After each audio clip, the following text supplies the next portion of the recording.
Informative notice, sources Al Jazeera reporting January 17, 2026, BBC Persian verified footage.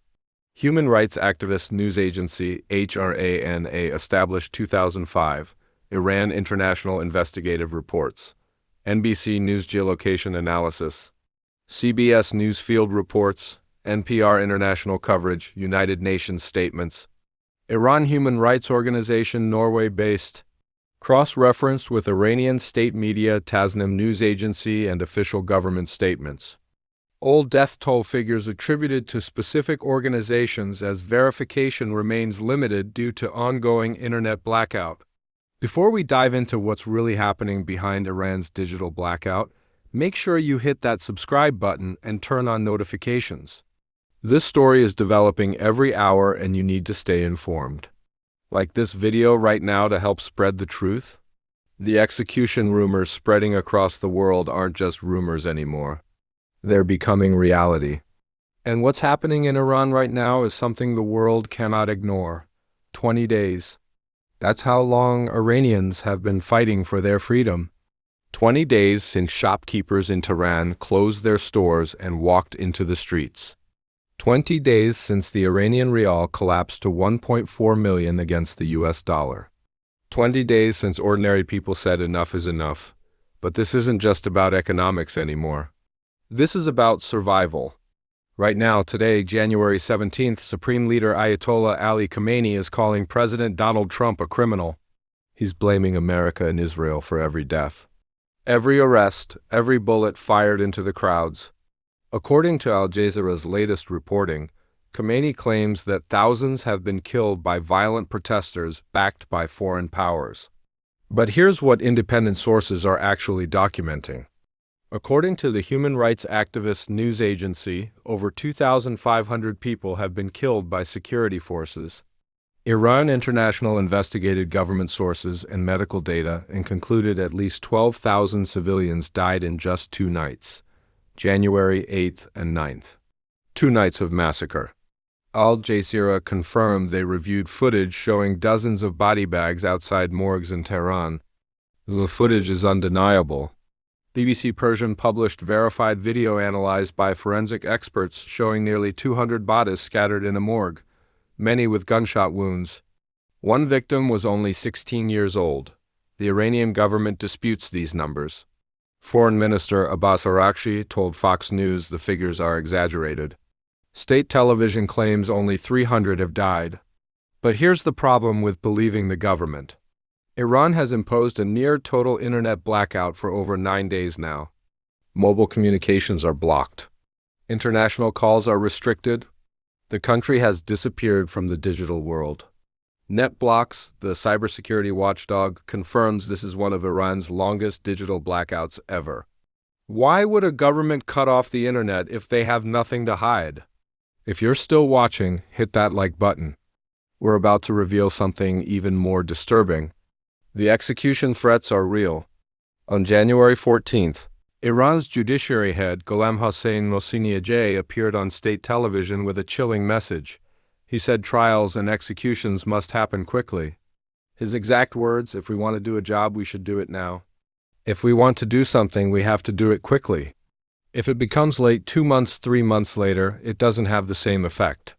This wasn't a suggestion. This was a direct order for fast-track executions. Remember the name Erfan Soltani, a 26-year-old shopkeeper? Arrested January 8th near his home in Karaj. For 3 days, his family had no information. Then security agents contacted them. They said he'd been sentenced to death. They allowed one 10-minute meeting. A final goodbye before execution. According to Iranwire's investigation, there was no trial, no lawyer, no formal charges. Just an arrest and a death sentence? Human rights lawyer Mohammed Oliafard told Iranwire it's legally impossible to arrest someone and execute them within 3 days. Even with a state-appointed lawyer, the minimum would be 10 days. This is what's called a field trial. Summary execution. President Trump warned Iran on January 14th. He said if they execute protesters, the U.S. will take very strong action. The next day, Trump claimed he'd been told on good authority that executions were halted and killings had stopped. Iranian authorities then denied Soltani was ever sentenced to death. They called it fabricated news. But here's what we know. Over 18,000 people have been arrested according to HRANA. The judiciary promised swift trials.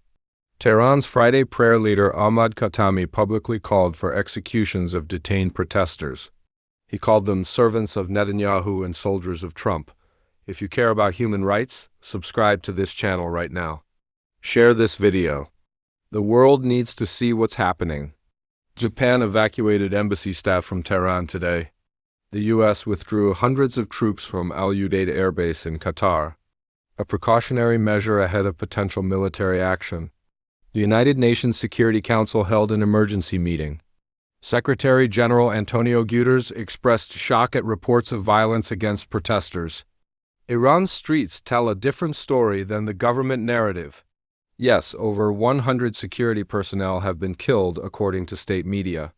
But witness accounts describe security forces firing live ammunition into crowds.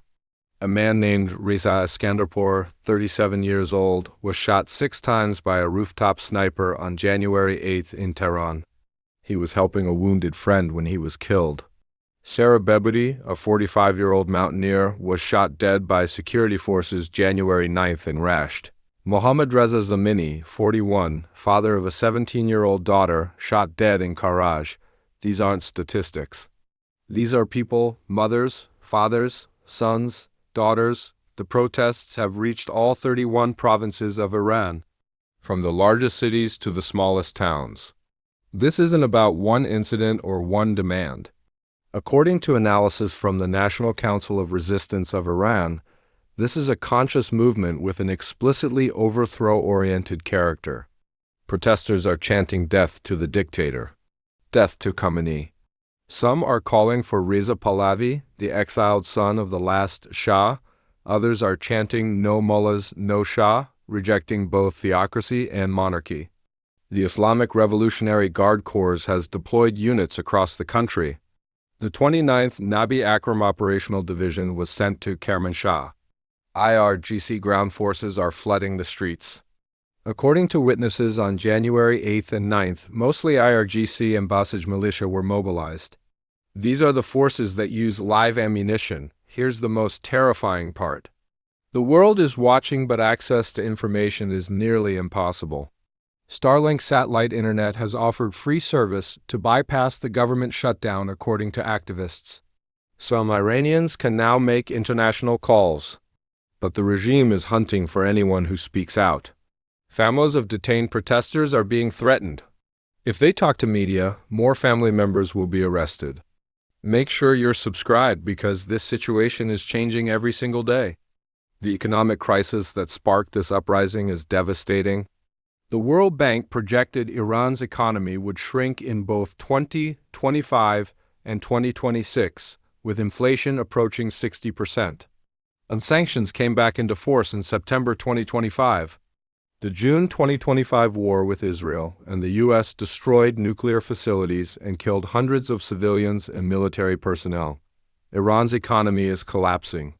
But Iranians aren't just protesting economics. They're protesting 45 years of clerical rule. They're protesting the death of Mahsa Amini in 2022. They're protesting decades of repression, of executions, of disappeared activists, of silenced voices. Supreme Leader Khamenei is 78 years old. He's ruled Iran since 1989. He's overseen executions of thousands. The 2025 Rana Annual Report documented at least 1,922 executions in 2025 alone. More than double the previous year. 95% were not officially announced. This is systematic erasure of human life. The international community is divided on how to respond. Trump has threatened military strikes. Iran warned it would retaliate decisively against U.S. and Israeli interests. The situation is volatile, dangerous. One wrong move could trigger regional war. But here's what's not in question. Iranians are dying for demanding basic rights. The right to economic stability, the right to speak freely, the right to live without fear.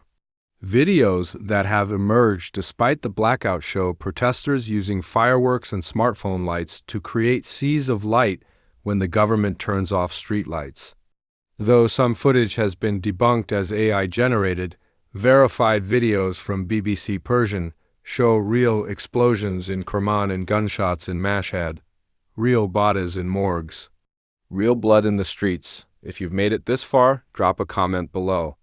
Tell us what you think the international community should do. Should there be military intervention? Economic pressure? Diplomatic solutions? Your voice matters. The execution rumors that spread worldwide weren't exaggerated. They were warnings. Warnings from families who received phone calls. Warnings from lawyers who were blocked from defending clients.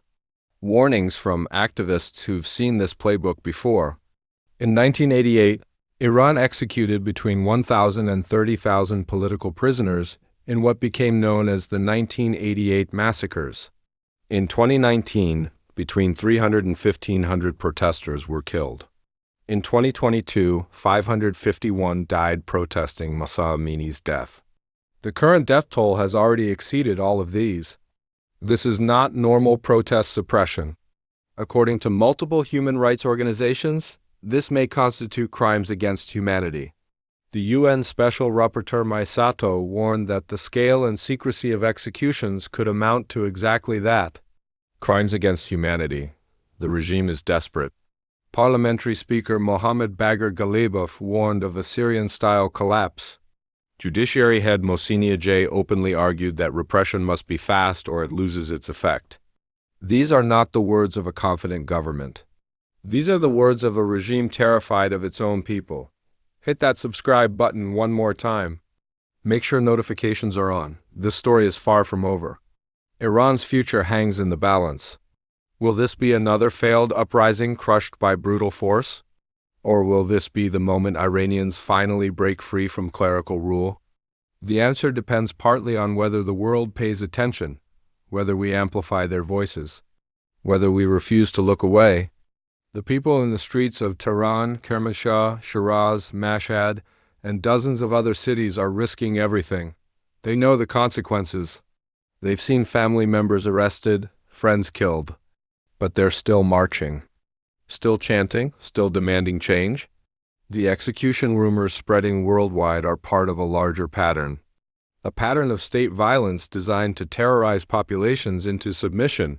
But something is different this time. The protests have lasted 20 days. They've spread to every province. Organized resistance units are operating throughout Iranian territory, according to opposition groups. The Islamic Republic has survived previous uprisings by denying legitimacy to protesters, blaming foreign enemies, shutting down communications, and unleashing security services. They're following the same playbook now. But Iranians have learned from past failures. They're more organized, more determined, more willing to sacrifice. As of today, January 17, 2026, the situation remains critical. Streets are heavily patrolled by security forces. Checkpoints are everywhere. The internet is still down. Families are still receiving threatening phone calls. Bodies are still piling up in morgues. But protesters are still in the streets. This is the reality behind the execution rumors. This is what's really happening in Iran, not rumors. Not exaggeration, reality. Before you go, I need you to do 3 things. Subscribe to this channel, like this video, and share it everywhere. The Iranian government is trying to hide the truth. We won't let them. Every share is an act of resistance.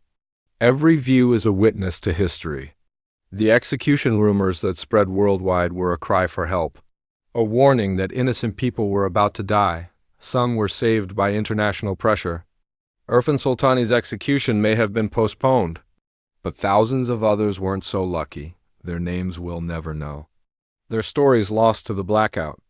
What is really happening in Iran as execution rumors spread worldwide? Mass killing, digital blackout, systematic repression.